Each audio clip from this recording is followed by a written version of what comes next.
My name is Jake Bullen. I'm going to be speaking to you today about recent developments in private M&A. I hope everyone's doing well, and we'll just give people a minute or so to roll in. We're at 11 o'clock right on the nose. While people are rolling in, questions are welcomed. Please send them along, and they will be forwarded to me as I'm speaking.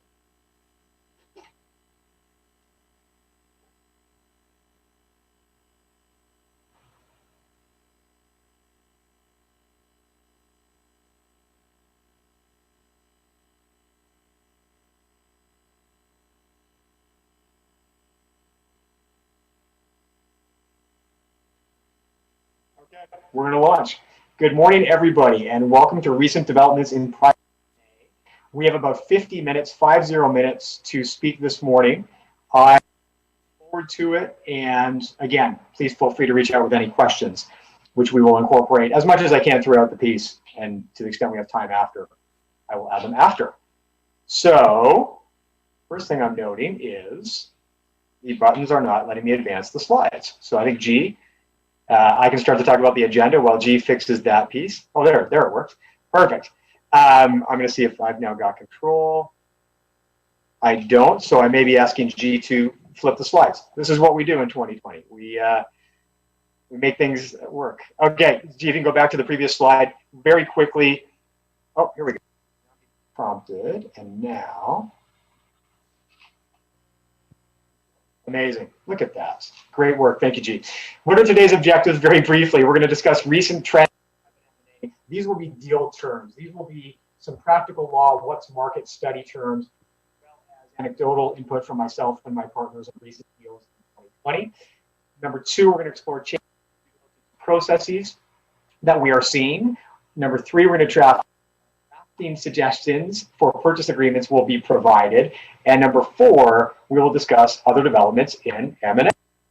Without further ado, let's get started.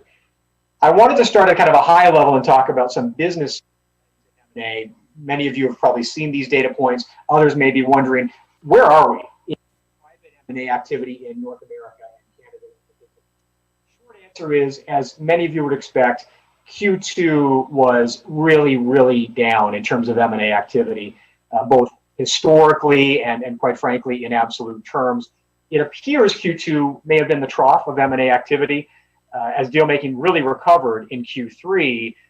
Deal activity surged in Q3, notching quarter-over-quarter gains of 23.5% in number of deals and 7% in deal value. So Q3 was just an absolutely busy quarter. And my team saw that, and we're certainly seeing a similar trend in Q4.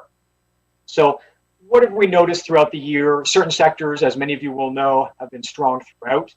Healthcare, tech, some food and beverage, some other businesses which have done quite well, either relatively or even on an absolute basis, are seeing lots of interest.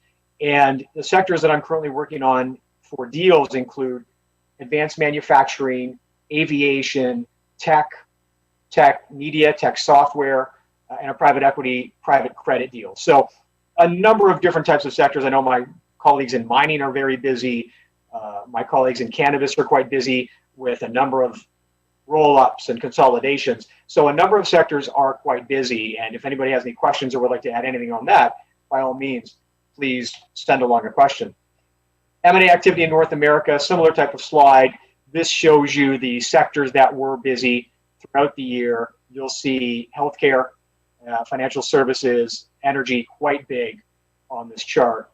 No real surprises there. Canadian M&A activity, a very brief slide on this one.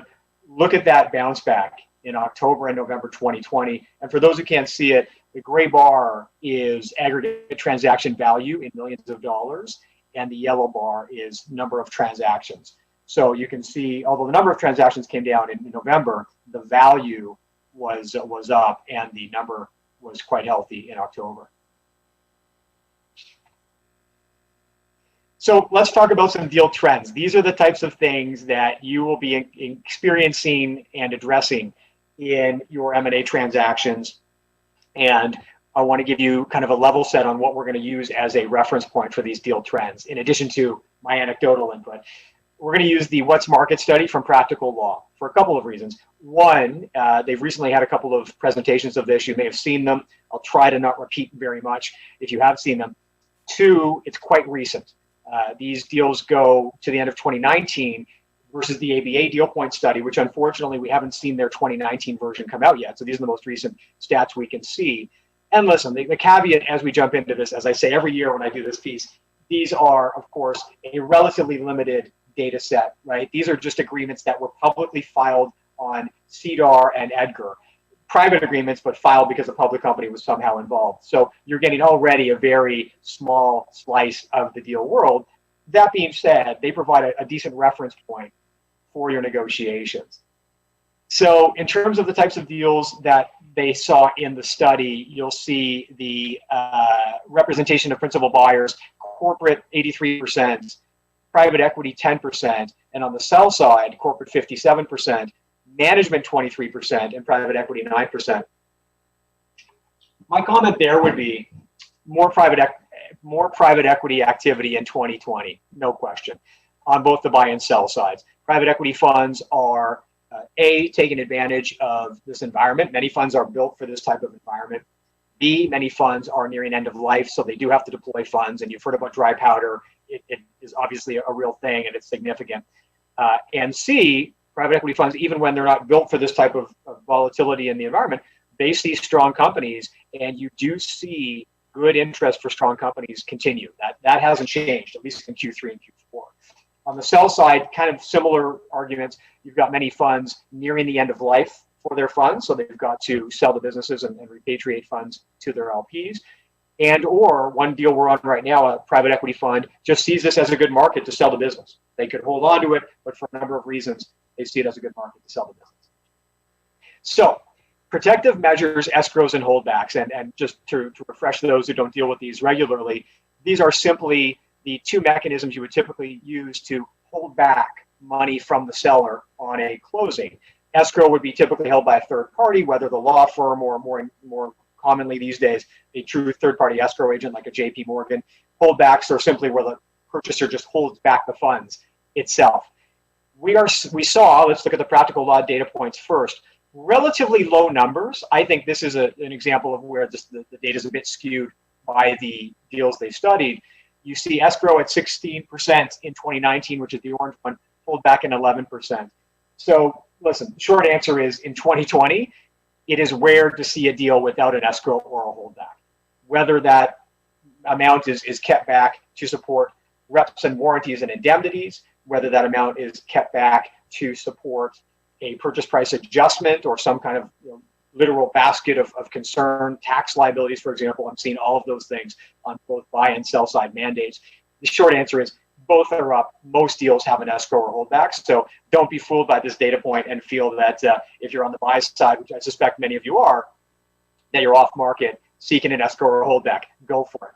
Then you say to me, okay, Jake, what's the amount of escrow or holdback? I would say they're going up, certainly from what you see here. You'll see here the median was 7.8%. In 42% of deals was less than 5%, and in 16% of deals was 5 to 10%. A few of my partners and I have a bit of a good robust discussion on this. 10% or less certainly seems to be one thing you hear as continuing as a trend.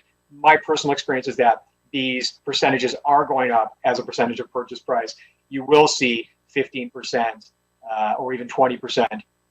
A little more commonly than you used to see it. And again, the reasons are so much volatility in performance, so much difficulty in achieving due diligence in the way you would normally achieve it. So a lot of companies on the buy side and funds on the buy side are using this as a bit of a way to bridge a gap.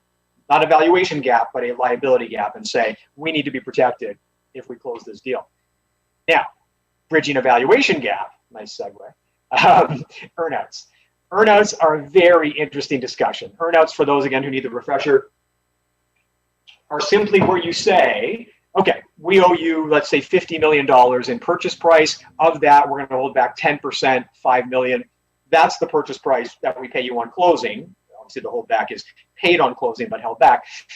Earnout is where you say to the target, you tell me you're worth $60 million. I'll keep the numbers really simple. Well, let's see if you're worth $60 million. we're going to pay you up to 10 million more in addition to the 50 if the business achieves certain metrics over the next 6 months, 12 months, up to 36 months is typically what we see. So earnouts, I would say to you this. Over the summer, I lectured on earnouts a couple of times, and I said we're going to see them in every deal. That hasn't come true, and for a couple of reasons. One, they are definitely discussed. They are definitely put out there as a potential thing on most deals. They don't always land, though. I think we're seeing a couple of things. One deal, we just resolved the purchase price gap yesterday. Earnout was on the table. In the end, the buyer brought up the purchase price a little bit, all cashed on closing. Seller got comfortable. On another deal I'm on the buy side for, we looked at an earnout and it wouldn't have flown well with the seller, so the buyer made a strategic decision. We're not going to do an earnout. So short answer is it's a complex discussion. Let's give you some data points so you can think about it on your transactions. But I would say to you that, and a third example, a sell-side acquisition I was tapped for last week that they're currently discussing, one of the more complex earnouts I've seen. It's a few different metrics, and it really is a business that is doing well in 2020. So you can picture the kind of metrics around it and the kind of industry that they're in. And it's really, as far as I can tell, I'm just getting pulled in, it really appears to be an example of the seller saying, no, I deserve more for this business. And the buyer saying, the only way I'm going to get you more for this business is if we use an earnout. So you see the data points there. And I'm just checking. Okay, good. No questions today. Please send those questions in if they come up. You see overall 29% of deals had them, and more in the share purchases than asset purchases. I would say by the end of 2020, we'll see those numbers go up. But as of right now, they are not. Gee, again, I'm having trouble with the slides. If you could go forward a slide and give me another prompt, that would be great. Perfect, thank you. And we now talk about metrics. What are the metrics you see for an earnout? And the answer is, I'm going to click because G's going to tell me to click. Yep, I'm back in. I don't know why I keep losing it, but I'm back in.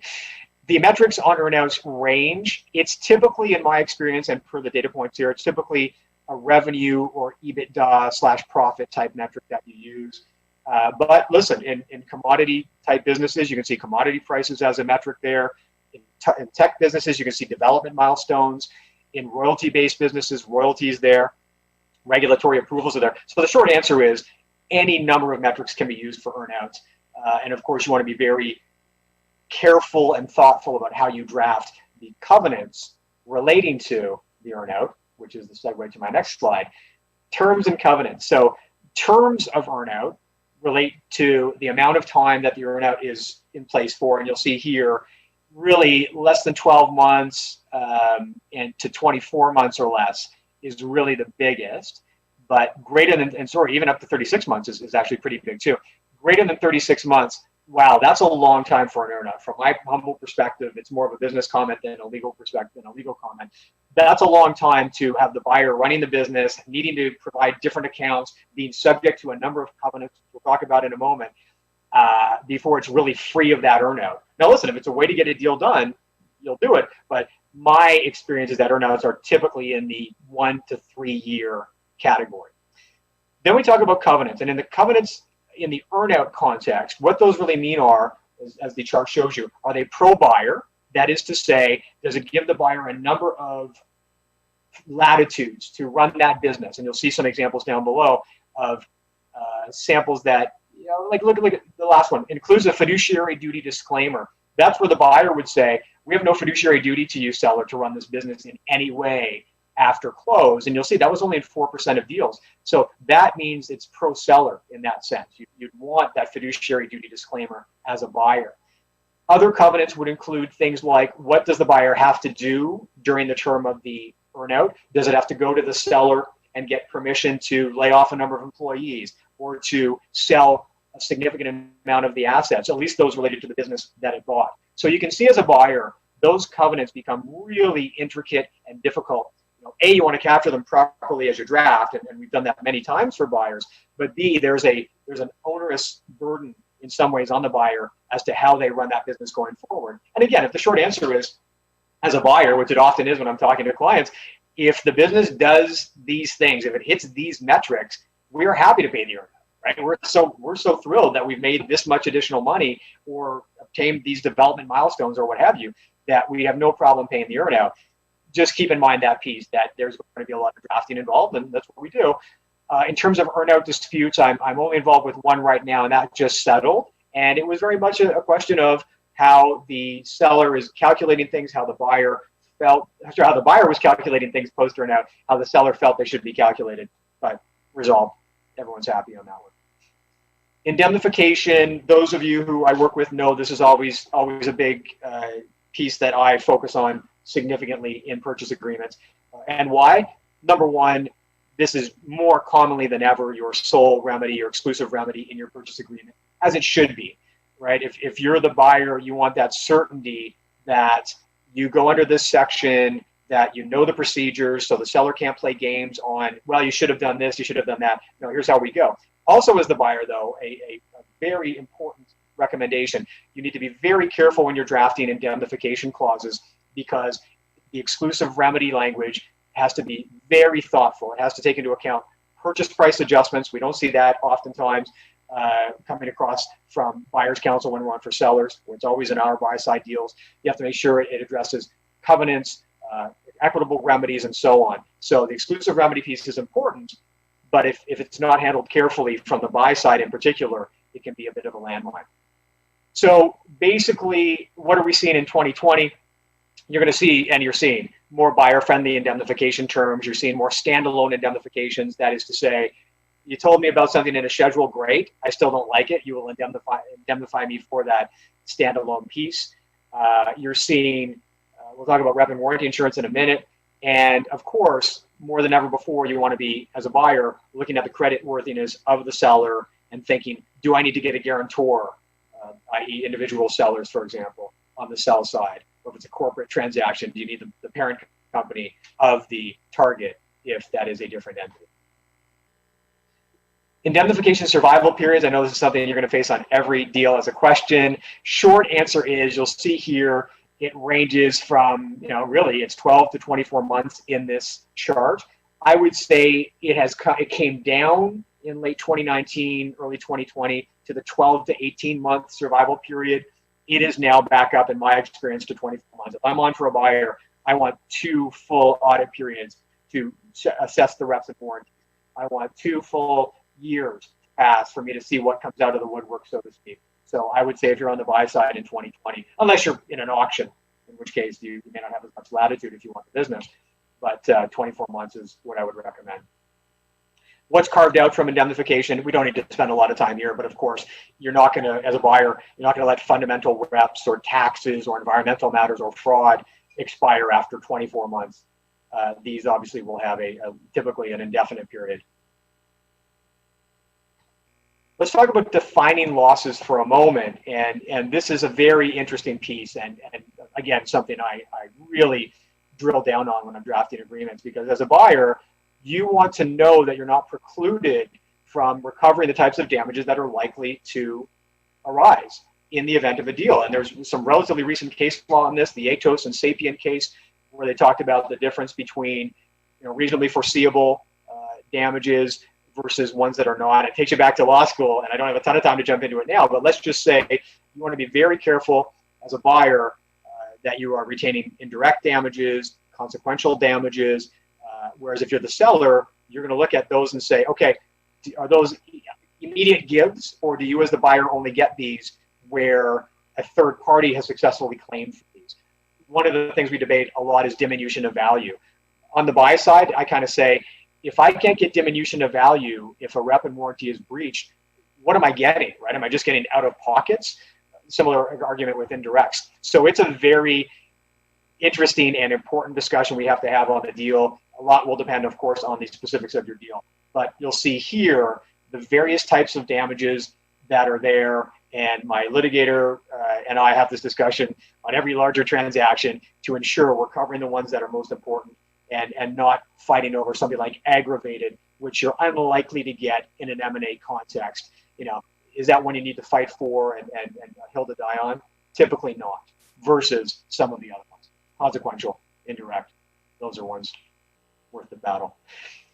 What's the cap on liability as a percentage of purchase price? The median in 2019 was 42%, but look at that jump from 2018. So basically it went 40% in 17, 20% in 18, 42% in 19. So it tells you the data is a bit skewed. Listen, short answer is I see, and many of my colleagues see, the Canadian example following the US example, which is to bring that cap down, subject to rep and warranty insurance, which we'll talk about in a moment. A couple of recent deals we've seen, it's been a little higher. Certainly when we're on the buy side, we are pushing for that to be upwards of 30%, 25, 30%. You'll see there, greater than 25 to 50% is 21 plus 5 plus 32%. So you're at 61% of deals. So short answer is, if I'm the buyer, I want a reasonable amount of cap to be there. You are facing that headwind, though, of that US trend of liability caps coming down to where you do see them in some cases at 15, 20%. Okay, what's carved out? Typical things: fraud, fundamentals, taxes, environmental, just like with survival.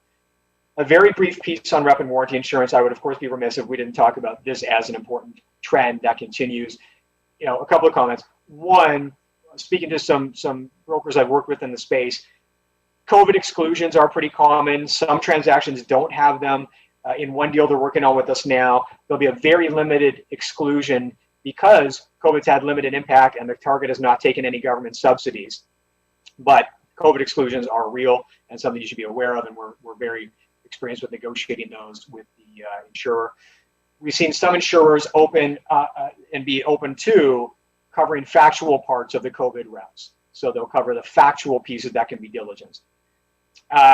Lots of deals use rep and warranty insurance now in the US. They estimate over 75% of deals done by private equity use rep and warranty insurance. They're also noting in the US study that claims are being paid, at least partial payments, that exceed the self-insured retention. Pre-pandemic, one of the debates became, though, if most of those losses fall within the retention amount, which in some cases is the argument, then is it really worth it? So the debate is going to be on pricing, and I think it will continue to be on pricing. And you'll see here some data points. Also on rep and warranty insurance in 2020, certainly early on, the number of deals submitted for rep and warranty insurance was down. This one stat I'm looking at here is the ABA Deal Point study, down by over 70% in the last few months, and introduced additional risks, of course. So there's a lot to unpack in terms of rep and warranty insurance being affected by the market. But I will say as well that there's going to be that debate around, do they reduce retention amounts to accommodate more claims as expected over the next couple of years? And to do so, do they charge higher premiums? So short answer is rep and warranty insurance remains something important. We're working on a couple of deals now where there is rep and warranty insurance. On one of them, no recourse to the seller as a result. As a buyer, why do you look at it? You look at it because A, it is a relatively clean way to avoid a debate over escrows and things like that. B, if that buyer remains, like many private equity deals we do where there's a rollover of equity and it's a little awkward to be suing your partner in the business, that is another important thing to keep in mind for rep and warranty insurance in your deal. And number three, keep in mind that it is there to protect you, but only in certain circumstances. And as one broker said at the recent ABA Business Law Conference, your legal team needs to spend as much time negotiating the policy inclusions and exclusions as they would on the indemnity language in the APA or SPA. And I completely agree. Next, drafting suggestions. So in COVID-19, I'm now turning from kind of those data points from the initial deal, and I just have a question coming in here. Okay, I've been asked by a former colleague and a good friend, I missed this, but what's a normal or typical cap on direct damages? On direct damages, 1 times the purchase price, 2 times the purchase price. So short answer is, if it's regular reps and warranties, the cap is going to be that percentage of the purchase price. You can ask for it to be the purchase price, so the 1 times the purchase price. Absolutely, we went out with that on a deal recently. I doubt we'll get it, but for a bunch of reasons. But to me, as a buyer, yeah, you should have the purchase price as your recourse. But as I said previously, and you may have missed this, the trend is to follow the US, which is just to say, even in the absence of rep and warranty insurance, that purchase price cap comes down to a double-digit percentage of the purchase price as your cap. Now, again, to use rep and warranty insurance, which I'm happy to talk about offline, you can avoid recourse to the seller entirely, but the percentage, it's still going to be a percentage cap of the purchase price. Right. So you're negotiating a purchase agreement and you're the buyer, and you say, Jake, tell us what are the types of things we should do differently. One is these specific suggestions around reps and warranties that cover the impact of COVID-19. I'm just going to go with a couple. This is from the ABA Deal Point study because it was the most accessible way to have a pithy treatment of these pieces. But look at no violation. Did they get all the consents they were supposed to get, including with respect to CARES Act loans? And that would be the same as wage subsidy loans in Canada. Financial statements, have the sellers confirm with their financial advisors that any necessary caveats in their financial statements are scheduled, right? Any material deviations from GAAP, any deviations from other accounting principles. And the third, take a look at accounts receivable and payable. That is something we are seeing as a working capital piece. A piece of advice to everybody: get the financial advisors involved in working capital as soon as possible. There's a lot to assess in terms of what's happening in 2020. And as a buyer, you want to make sure you understand, as they say here, how are receivables and payables being treated? How's the impact of COVID-19 on the working capital generally being treated? It's been a sticking point since I've been practicing 20 years ago, but more than ever before, get the working capital financial diligence started early, get the language very carefully drafted in the purchase agreement. These are some other examples of reps and warranties that aren't unique reps and warranties, but the treatment of the pandemic within them is important. Absence of changes is the only other one I'll talk about in detail, because it's going to lead nicely into our next topic, which is MAE. Any reductions in workforce, temporary shutdowns, drawdowns on revolvers, or tax extensions or government subsidies. This is obviously when you have a sign and then close with an interim period. These are obviously very important covenants, reps and warranties to have updated, and very important covenants. I'm kind of jumping ahead a little bit to have in your agreement as well. How things affected you. So MAE clauses. This has been, of course, a hot topic since literally March 2020 for obvious reasons. I've been involved in a number of transactions, both buy side and sell side, where an MAE clause was negotiated before. I was involved in a negotiation and potential dispute that we settled this summer. So I've seen kind of firsthand how these clauses play out. And of course, we are since March we've been amending certain things in our agreement to cover for this.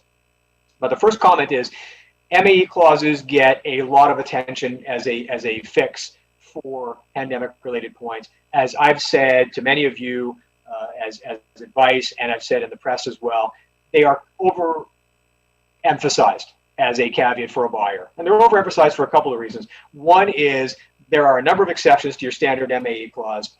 You'll see them here, right? That whole middle paragraph are exceptions to an MAE clause, with one caveat, which is at the very end, you'll see in the last paragraph, except where some of those things, Romanettes 1 through 4, would have a disproportionate effect on the business. So, for example, general economic or political conditions, acts of war, armed hostilities, terrorism. This one is from Practical Law. There's a couple of things that it's not my favorite. They're usually very good. That's not my favorite, but it's a nice clear one. Many reference pandemic, many reference other concepts that would clearly include a pandemic. So then you're left as the buyer with saying, did it disproportionately affect this target? And we'll talk in a minute about how we're dealing with that today, but a kind of 2020 negotiated SPA typically didn't have, unless it was a really important metric, typically didn't have the specificity around the metrics you care about. So we're still talking kind of drafting generally. Where are MAE clauses relevant? One is in reps and warranties. They're used, as you see here, to qualify reps and warranties. I will note that often MAE clauses are used as protection against a due diligence gap. There's a case from June 2020 out of Alberta, NOV or NOV Enerflow, which I'm happy to flip to people if they're interested, but it talked about diligence and the importance of it in conjunction with the Bassin case, good faith, and also with MAE clauses. And the short answer is NOV claimed that Enerflow breached their MAE clause. Court said, no, they didn't, for a couple of objective reasons. And even if they did, A, you knew about it, and B, you didn't give prompt notice of that MAE clause. Again, coming back to the importance of the indemnity clause, the indemnity language, the processes, the procedures. You didn't act promptly pursuant to your indemnity clause that you negotiated. And this is what's key to this piece. The court looked at the team at NOV Enerflow, and those of you who've seen me speak about privilege in M&A, you've seen me speak at this section earlier, you'll know that I'm a big proponent of advice to in-house counsel. Be very careful about the hat you are wearing. If you are wearing the M&A hat, then you've got to be involved. You've got to be flagging red flags in the diligence report and so on. If you're there as a business person and not a lawyer, fine. Your duties are less onerous, but you want to be very clear about what that role is, and that goes to both privilege but also the diligence piece. In this case, it wasn't a lawyer; it was one of their senior M&A people who had 30 years of experience, had done billions of dollars in deals, and that the court found it disingenuous for this person to argue he had not read the report of the accounting firm that raised these red flags, given his experience. So all of which is to say, courts will look at, especially in the BaSN world, they'll look at good faith. Can you, as the buyer, rely on a breach of a rep and warranty where you may have had knowledge of it? And it starts to get into an argument about whether the court implied an anti-sandbagging clause, but that is for another day. Another place you see MAE clauses, obviously conditions. The breach of certain MAE closing conditions would allow the purchaser to terminate if the MAE is suffered. Why do we care? Well, if a MAC condition or an MAE condition is not satisfied, the buyer can generally walk away from the deal without damages or penalties. So that's why they're really important in that context. And I'm not saying they're not important, but I just want to reiterate to you that they're not the panacea for what we've seen in 2020. So now let's talk about that. Sorry, I missed one slide. MAE and covenants, a third place you see them. My job here is really to level set where you see MAE clauses, because you're not dealing with these regularly. You may not recognize where they are contained. Here you'll see a standard covenant, which is you can't take any actions in the interim period that could have an MAE, and that's a key piece. We're gonna unpack that a little bit now. A few cases in Canada have started in respect of MAE clauses. There's a lot of cases in the US which have commenced on MAE clauses. The case law is relatively limited in both. Happy to talk with you about where the cases have landed to date, but I'm really going to note the position of the courts in a summarized fashion here, as you'll see here. Number one, generally speaking, there's a high threshold for the materiality of the alleged adverse change. So as a buyer, it is very difficult to rely on that disproportionate piece or even just the MAE clause generally in the absence of either a really large, sustained effect on the business or specific metrics in the MAE clause. As I said earlier, look at those carve-outs for general economic, market, and industry conditions. Those can be tough. That disproportionate impact piece is a key piece and one you can think about negotiating, which I'll get to in a minute. And the carve-outs often contain, as I say, force majeure events and so on that natural disasters, acts of God, have seemed to have been implied by courts to include the pandemic, even if the pandemic is not there as a specific exception to the MAE. Unfortunately, we haven't seen a lot of case law on this. The RIFCO deal was settled out of court. We're still waiting to get some guidance from the court, but I'm going to give you some guidance today in the absence of that. So here's your strategy as a buyer. Address pandemics in your MAE clause. As I said, many people argue they're included even if they're not, but be very clear about it, number one. Number two, define the disproportionate effect. Help the arbitrator understand what you mean by disproportionate effect on your business. We're using metrics that are driven by the business for the most part, such as a certain percentage hit in EBITDA and or a shutdown for more than X number of days. 30 days is there. You have a consecutive shutdown of the target business, say it's a retail business, for more than 30 days or in a row. That's a pretty good example of a disproportionate effect, especially if it also is concomitant with a hit to EBITDA. Your drafting should consider mutations of the virus and COVID-19 measures. And I can't stress this enough. In one of the deals we were working on, the debate became, what are the measures that were kind of fair and reasonable to take in the context of the COVID-19 pandemic, and what's consistent with past measures? We'll talk about that in a moment. Your MAE clause should have the second clause, and by what that I'm saying is MAE is two things. One, it's the impact on the business generally, the target itself. The second clause, though, is ability on the target to close the deal or perform its obligations under the deal. The key to that one is you can try to negotiate that the carve-outs, that is to say, it needs to have a disproportionate effect, don't apply to that one. The carve-outs apply to the first one, which is a general MAE on the business, but they don't apply to the second one, which is the impact on the ability to close the deal. So let's talk about some other suggestions. Think about those interim operating covenants. What does it mean to operate in a manner consistent with past practice? If you've got to do things in response to the pandemic, in response to shutdowns, in response to applicable law changes that force you to furlough employees and so on. So you see here that in the US, for example, some buyers have alleged that furloughing employees violates the ordinary course covenant, whereas others have said the opposite. They've said you actually, if you didn't take these measures, you were violating the ordinary course covenant. Consider the access provision. During the course of the pandemic, you'll typically have wanted a due diligence access provision. Can the seller provide reasonable access to properties and personnel when there's a lockdown? You start to get into some practical suggestions for due diligence. Obviously, we're seeing Zoom calls. We use an immigration lawyer to bring people across the border if we can get it done, and there are certain strategies to get that done. But consider that reasonable access piece and really focus on those interim covenants. Focus on the details of what matters to you as a buyer. Recognize, just as a court or arbitrator would recognize, there may have to be exceptions to this, because at the end of the day, what you don't want is internal inconsistencies in your purchase agreement, which say you'll operate in the ordinary course and you'll operate in accordance with applicable laws. Well, what about when, as we've seen, applicable laws say you have to shut down, right? You can't open the retail operations in terms of stores. You have to go online. For those who haven't got a strong direct-to-consumer or e-commerce strategy, that is a very tough thing. Short answer is these MAE type disputes are very tough to litigate for the reasons I've cited.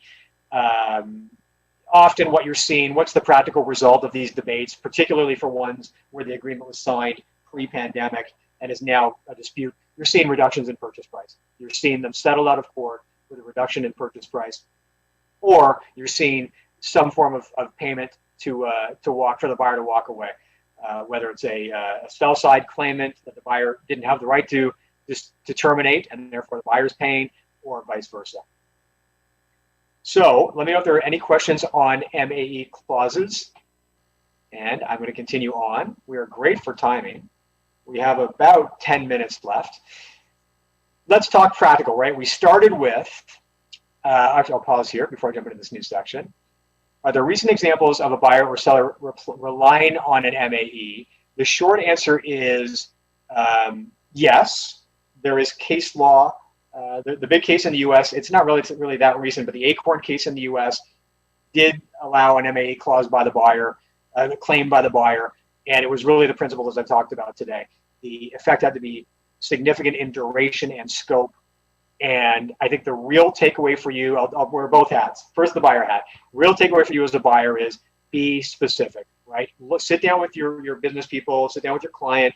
What is it you care about in terms of both the effect on the business, and that goes to the specific metrics you put in the MAE clause. In other words, I don't care about any of the exceptions. If your EBITDA goes down by 20% in the interim period, that's an MAE, right? Full stop. That's just one example of the clarity you should be considering as a buyer. Like, talk about all you want, applicable law, carve-outs, all these other things. Fine. But regardless of any of that, if this metric is satisfied, that's an MAE. So that's the first comment.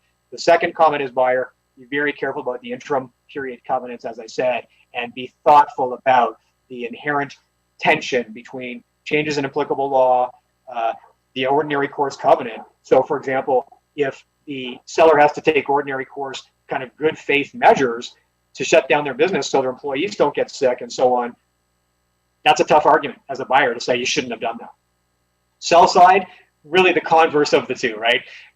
If you're in the MAE clause itself, what are the metrics that you quite frankly think are reasonable as material adverse effects? In other words, we get it. If this happens in an interim period, that's an MAE. We don't like it, but that's not the business you signed up to buy when we signed this transaction. Likewise, as a seller, be very, again, thoughtful about those interim period covenants and take into account the fact that if we have to make changes because of applicable law or they are pandemic related, then they are excused. They're excused as breaches, they're excused as MAEs. I will leave the MAE piece on this last comment, which is I've seen for the most part reasonableness on both sides. In other words, people get it. Obviously, buyers don't want to buy a business for more than they paid. and then hence that purchase price reduction. But they're also getting, this is not going to be a good look in front of a judge if you are litigating that you shouldn't have laid off people because you had to socially distance and you couldn't open your retail store. So there's a lot of things to unpack there. I think the suggestions I've given will help you avoid those types of disputes later on, which is, of course, one of my key objectives.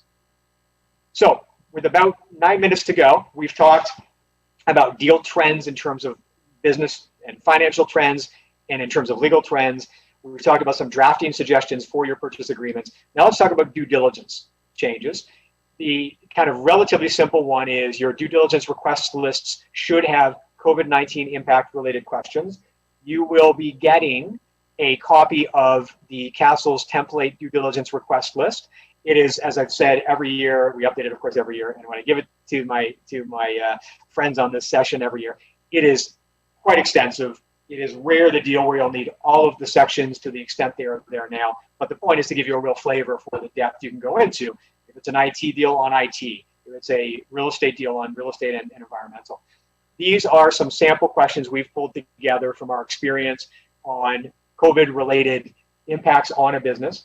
Please take a look at these, include them in your due diligence request lists. They are important to have. No questions there. Perfect. Another, before I flip forward, if I can, and G, once again, I'm frozen. Consider, when you're doing your diligence, consider the pandemic-related clauses in the target's material contracts. So things like force majeure clauses, things like impact on the target if they had to shut down their business, on their customers via agreements and their suppliers via agreements. That's, of course, the material contract review is so much more detailed now in COVID times, because you really do have to understand what are they permitted to do, what have they done, and what are the impacts of this that may not have played out yet when a customer says you haven't fulfilled your obligations, company X, and company X is the one you are buying. Now we're going to talk very briefly. Thank you to my colleague Stephanie DiFrancesco, who's an employment and immigration lawyer, who's given us this very helpful summary on COVID-19 related cross-border business travel. This is, of course, a big discussion point for any number of my clients, U.S. private equity funds, U.S. buyers generally, U.S. people looking to set up a business in Canada. How do we get across the border? There are 4 requirements. One is you meet the regular entry requirements. 2, there's no optional or discretionary travel. That travel has to be for essential business purposes. 3, no COVID-19 symptoms, and 4, including a health check. And 4, you have to have a quarantine plan or meet exemption criteria. And by exemption criteria, she's referring to the Alberta pilot project, which we'll talk about in a moment. But in terms of the quarantine order, which is requirement 4, a person or class of persons who the chief public health officer determines will provide an essential service can typically access us. And so we can help you with that. These regulations are updated regularly, but there are these deeming provisions come from the chief public health officer or the Minister of Foreign Affairs, Citizenship, Public Safety. You get the idea. And they're looking at national interest. They're looking at the people complying with conditions imposed on them to minimize the risk of introduction or spread of the pandemic. So in terms of the Alberta pilot project, and I truly don't know, G, if you could go forward a slide, please. I truly don't know the current status of this given the unfortunate developments in the province. But really, this was a pilot project to reduce quarantine time for applicable visitors. You'll see there, it reduced it at the airport and at the Coutts land border. Eligibility requirements include international traveler, 2 tests, 14-day stay in Alberta, or a lesser period if travel only to Alberta. In other words, I guess you're not going anywhere else. You have a quarantine plan, and you're symptom-free and no contact with a confirmed case in 14 days. So really the takeaway there is if you have an issue with getting someone across the border either way, give us a call. We can help. We've helped with a number of people doing that. And in response to questions that may not be M&A related, but you may just be interested in, yes, I'm seeing an uptick in Americans looking at immigrating to Canada. We'll see what happens, but certainly we're seeing that uptick. G, if you could tap me forward, please. We are almost done. Compliance due diligence. This is, I raise this for a couple of reasons. One, this is due diligence that should not be forgotten, right? We talk all the time about other categories of due diligence. Compliance is anti-corruption, corruption of foreign public officials due diligence. Please don't. I know a lot of you do international deals. It's my privilege to work with you on these types of deals. We can't forget the extraterritorial reach of legislation like the Corruption of Foreign Public Officials Act. So this is one part, just a reminder. It's part one. Part two, there are some recent developments. There's the Diageo case really reminds us that at this time of the holidays, improper gift giving and entertainment expenses at a Target can have really, really expensive results. That was a $16 million fine paid to the SEC to resolve improper gift giving and entertainment expenses. So and this is courtesy of my partner Brenda Swick, make that business partner integrity check part of your due diligence. Start it early, particularly for global deals. I'm on a transaction now where the target operations are around the world, and you've got to get your head around the legislation that applies. And typically Canada's, the US, and the UK's legislation are the applicable ones. And make sure that gifts are fully documented in books and records, for example. Make sure they're compliant with their company codes of conduct. And if you can go forward again, I'm watching my time, right on time here. Another piece that is both related to compliance due diligence and, frankly, any regulatory aspects to a transaction. It will be no surprise to many of you, and I'm sure many of you have also seen this, regulatory offices around the world are behind, right? They just are. We're on a deal now where we have antitrust consents and approvals that are holding up the transaction. Now it's just one Middle Eastern country, but the whole issue is they haven't been open, right? They've been subject to lockdown, skeleton crew, what have you. So get started on these types of things, whether they're diligence or consents, as early as possible, number one. Number two, we're seeing here, even in normal commercial operations, Canada Border Service Agency has put many customs audits on hold. So this is just getting things across the border and disputes that some of my clients are having with CBSA about customs, tariffs, and so on paid. So all of these things, no surprise, but I wanted to give you some specific examples. All of these things are delayed. And that's an important thing when you're dealing, as I am now, with a large deal that is literally waiting for one consent to happen. Then, subject to any questions, I'll ask G to go forward 2 slides, please. One more, please. Thank you. This is my last slide. Again, subject to questions. I see 1 or 2 coming in now, but this is a council that was created by the Liberal government and has been renamed by the current Conservative government in Ontario, called the Business Law Modernization and Burden Reduction Council. I raise this for 3 reasons. 1, it's a relatively recent development. These 2 bullet points you've probably seen, and you may have wondered where they came from. 2, it is relevant for M&A, as we talked about. And 3, yes, I'm going to be very transparent as always. I was recently appointed to this council. I would love any input from this group on ways you would suggest, based on what you do, to modernize and reform Ontario's corporate and commercial legal framework to make us a more positive business climate, to continue to make us competitive with jurisdictions, not just around Canada, but around the world. Along the lines of these 2, you'll note the 2 proposals in front of provincial parliament are eliminating that director residency requirement for foreign companies, where under the OBCA you currently need to have 25% of directors be Canadian residents. This will be eliminated if enacted, which is great, right? Because many of us have foreign clients who say, I don't have a Canadian director. I've got a business, I've got employees there, but I don't have a Canadian director. They'll often ask the lawyers to do that, which is a tough ask when you don't know much about the business. Final point is they're going to change this one, which I know is the bane of many of our existences. The written ordinary resolution requirements for private companies. As you know now, you need to have written ordinary resolutions signed by all shareholders. And when you're working on deals, as I have many in the past year, you get a lot of private companies with a number of shareholders. They're basically, they can be reporting issuers, even though they're private. They'll have like more than 50 shareholders. This would lower that approval threshold from unanimity to a majority in writing, which is a nice piece.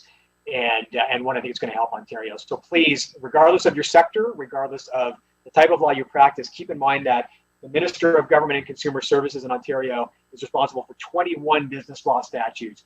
The big ones, you know, the OBCA, the PPSA, but many others as well. Please reach out with questions or suggestions on that.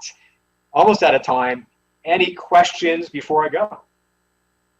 Peter is confirming, no questions. This is great. I'm literally at 11:50. Peter is right now smiling. Thank you, everybody. Hope you enjoyed this.